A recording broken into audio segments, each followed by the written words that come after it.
안녕하세요. 법무법인 승평 이혼 전문 이세롬 변호사입니다. 오늘은 이혼 소송이나 양육권 변경 청구에서 재판부에서 양육자를 지정하는 데 있어서 중요하게 고려하는 요소들에 대해서 설명을 드려보고자 합니다. 이혼 소송 상담을 하다 보면 아이는 정말 제가 키우고 싶어요. 양육권은 꼭 가져오고 싶어요. 라고 말씀을 하시는 분들이 정말 많아요. 가정주부로 살아오신 여성분들의 경우에는 처음 이혼을 결심하셨을 때에는 경력이 단절이 되어서 직업이 없고 경제적으로 능력이 마땅치 않다 보니 처음에는 양육권을 남편이 가졌으면 좋겠다라고 말씀을 하시다가 이혼 소송이 진행되면서 아이가 엄마 없이 힘들어하는 모습을 보시고서는 양육권은 제가 꼭 가져오고 싶어요 라고 말씀을 하시는 경우가 덜어 있어요. 이혼 소송은 짧게는 6개월 안에도 끝날 수 있지만 재산분할, 친권, 양육권 이러한 다툼이 많은 경우에는 2년 넘게도 지속이 될 수 있어요. 이 과정에서도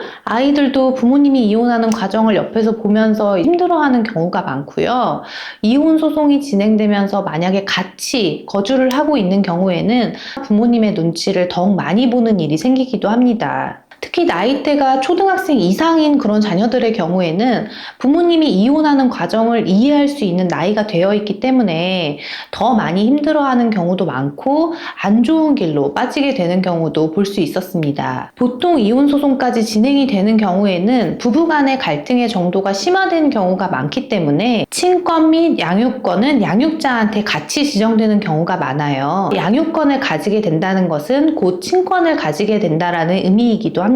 그래서 오늘은 이혼 소송에서 재판부에서 양육자를 누구로 결정할지와 관련돼서 중요하게 고려하는 포인트 4가지를 설명드려 보고자 합니다. 첫 번째로는 아이와의 유대입니다. 이혼 소송에서 양육자를 지정하는 데 있어서 가장 중요하게 고려를 하는 것은 자녀의 복리, 즉 자녀의 행복이라고 할 수 있어요. 따라서 아이가 엄마와 아빠 중 누구와 함께 살 때 조금 더 행복할 수 있는가가 중요한 요소가 될 수 있습니다. 즉 부모 중 누가 양육권을 가질 것인가 하는 것은 아이와 평소에 친밀감이 깊었던 사람, 유대관계가 깊었던 사람이 지정되는 것이 조금 더 바람직하다고 볼 수 있겠죠. 자녀의 마음을 공감할 능력이 있는지, 평소 자녀와 시간을 많이 보내서 친밀감이 있는지, 지금까지 누가 양육을 전담하여 왔는지, 자녀를 더 잘 케어할 수 있는 그러한 양육 기술을 누가 가지고 있는지, 이런 것들이 자녀와의 유대감을 판단하는 데 있어서 중요한 기준이라고 볼 수 있고요.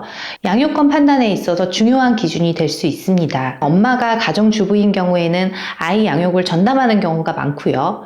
엄마가 워킹맘인 경우라고 하더라도 엄마로서 아이의 양육의 많은 부분을 할애를 하고 있기 때문에 아이와의 친밀도, 유대감도 엄마 쪽이 조금 더 높다고 볼 수 있고, 그렇기 때문에 실제 판결에서도 자녀의 어머니가 양육자로 지정되는 경우가 많습니다. 두 번째로는 양육 환경입니다. 말씀드린 것처럼 이혼 소송에 있어서 가장 중요한 것은 자녀의 행복이겠죠. 자녀의 행복에 있어서는 유대감과 같은 정신적 부분도 있겠지만 좀 더 경제적으로 유복한 환경에서 자랄 수 있는 점들도 자녀의 행복을 위해서는 고려되어져야 하는 요소입니다. 그래서 양육권을 결정하는 데 있어서 이혼을 하고 부모 중 누구랑 살았을 때 아이에게 조금 더 좋은 양육 환경이 만들어질 수 있을까라는 부분도 재판부에서 신경을 쓰는 부분 중에 하나예요. 양육 환경이 누가 더 좋은가? 이거를 따져보기 위해서는 엄마와 아빠 각각의 소득이 어떻게 되는지, 또는 엄마와 아빠 중에 누가 보다 조금 더 안정적이고 좋은 직업을 가지고 있는지,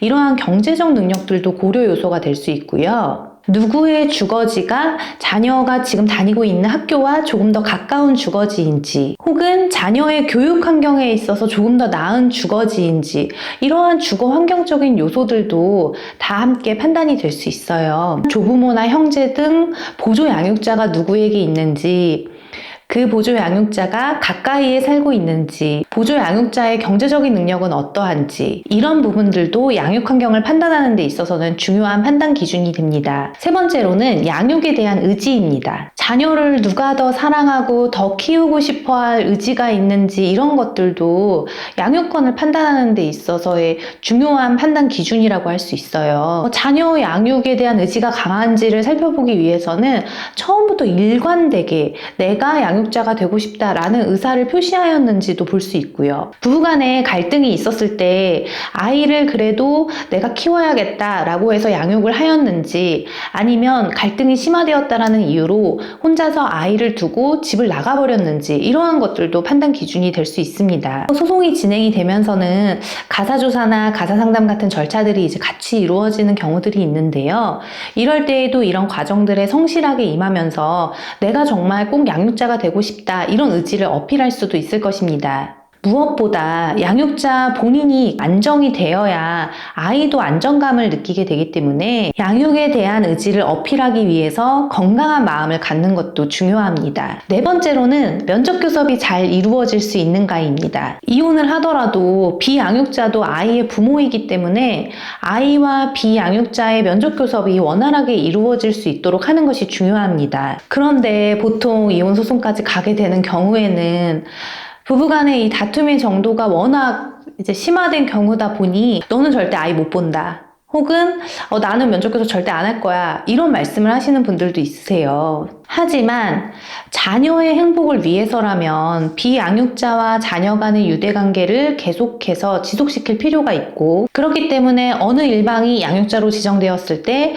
비양육자와 자녀 간의 면접교섭이 원활히 이루어질 수 있는가, 이런 부분도 양육권에 있어서의 중요한 판단 기준이 됩니다. 따라서 이혼 소송이 진행되는 동안 어느 한쪽이 임시 양육자로서 아이를 키우고 있다고 할지라도 다른 일방이 아이를 잘 만날 수 있게 면접교섭이 원활히 이루어질 수 있게 하시는 것이 좋겠고요. 비양육자 입장에서도 면접교섭을 적극적으로 하는 것이 바람직하다고 볼 수 있어요. 따라서 이혼 소송에서 이제 자녀의 양육권을 원할 경우에는 양육자 입장에서는 비양육자가 자녀와 원만하게 면접교섭이 이루어질 수 있도록 잘 협조를 하는 것이 중요하다고 볼 수 있겠고요. 비양육자 입장에서도 면접교섭을 적극적으로 하고 협조하는 것이 무엇보다 중요하다고 볼 수 있습니다. 재판부에서도 이혼 이후에도 아이들과 면접교섭을 이렇게 잘 이루어질 수 있게끔 협조하는 사람을 양육자로 지정하는 것이 아이를 위해서는 보다 더 좋겠다라고 판단을 할 수 있겠죠. 오늘은 이혼 소송을 할 때 양육자 결정에 있어서 고려되는 요소들에 대해서 살펴보았는데요. 오늘 알려드린 포인트들은